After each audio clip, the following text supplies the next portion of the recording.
les dangers de l'hypnose. On en parle ou pas?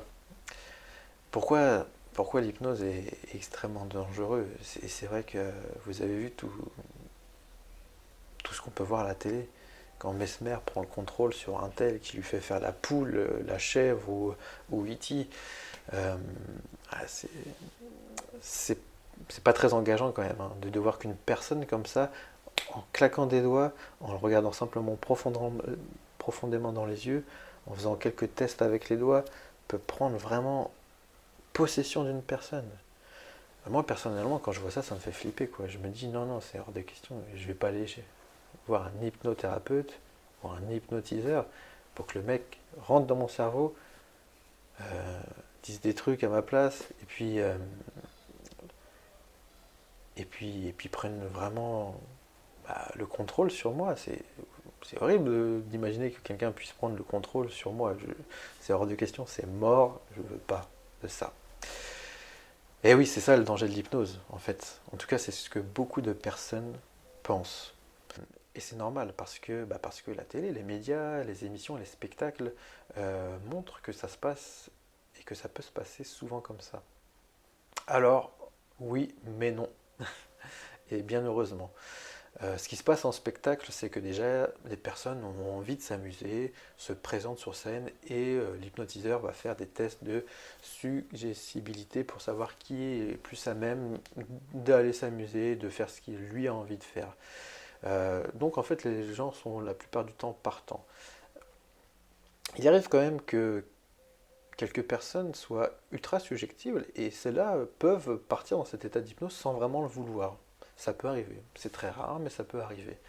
Euh, Ce que nous on cherche en cabinet, ce que moi je cherche en tout cas en cabinet, c'est pas de prendre le contrôle sur vous. Non, ça m'intéresse pas, je ne veux pas le contrôle.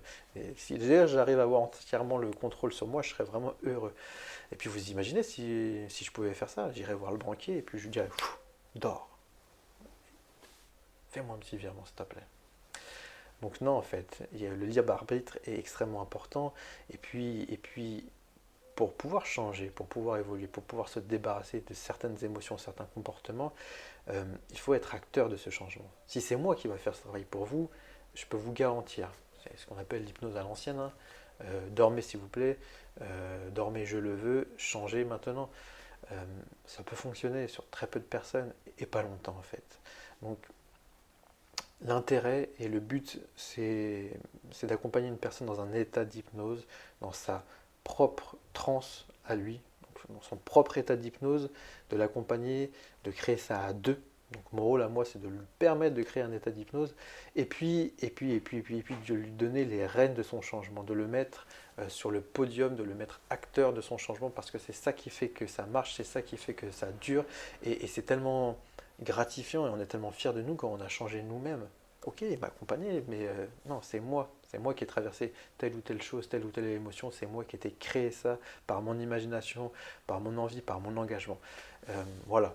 Voilà pourquoi en fait c'est pas vraiment dangereux. En fait, c'est pas du tout. En fait, au contraire, vous avez tout à gagner à rentrer dans cet état d'hypnose, de, voilà, de connexion à vous-même pour dépasser tout ce que vous avez besoin de dépasser. Voilà. Et puis, je ne vous ai pas parlé de tous les risques. Il y a quand même le risque de rester endormi dans un état d'hypnose. Et ça, on n'en parle pas assez. Parce que la plupart des hypnotiseurs, en fait, le cachent, ne le disent pas. Ah oui, c'est un risque. Ou le risque qui est d'autant plus important, c'est qu'une fois que la séance se termine, bah à la maison, on reste bloqué dans un état de somnambule. Euh, Ça peut arriver. Mais non, en fait, ça peut pas arriver. Ça peut pas arriver. Je tiens vraiment à vous rassurer là-dessus. On peut pas rester bloqué dans un état d'hypnose. Ce n'est pas possible. Et puis, le rôle de l'accompagnant, de l'hypnotiseur, de l'hypnothérapeute, c'est surtout de veiller à la sécurité de chaque personne. Et quand je parle de sécurité, c'est aussi d'un point de vue émotionnel. Qu'est-ce qu'une personne est capable de faire? Est-ce que c'est OK pour la personne que j'accompagne de vivre telle ou telle émotion, de traverser telle ou telle émotion? Et ça, c'est fondamental. Pour moi, sans sécurité, il n'y a pas d'hypnose. C'est pas possible. J'irai pas moi-même faire une séance d'hypnose avec une personne si je me sens pas réellement en sécurité sur ses attentions, sur ses intentions, pardon, et voilà, sur ce qu'il dégage. Du coup, voilà, je vous invite vraiment à chaque fois que vous faites une séance, que ce soit dans la rue, en spectacle ou avec un hypnothérapeute, de vous poser cette question. Quelles sont ses intentions? Comment je le sens? Qu'est-ce que je perçois quand je parle avec cette personne? Si c'est OK, si vous vous sentez bien, alors tout est OK. Euh,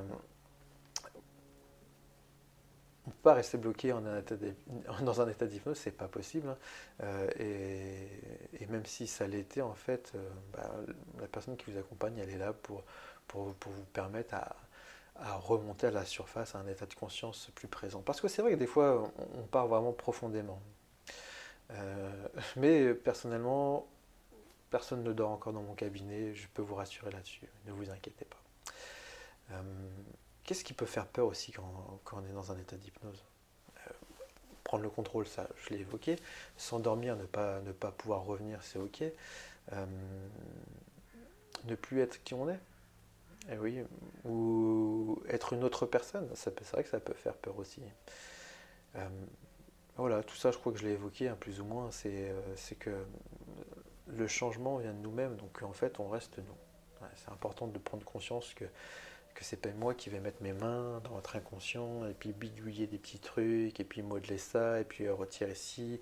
Euh, en revanche, je sais qu'il y a aussi beaucoup de personnes qui aimeraient ça, hein. Fermer les yeux, je mets les mains dans l'inconscient, tac tac tac, et puis on oublie la cigarette.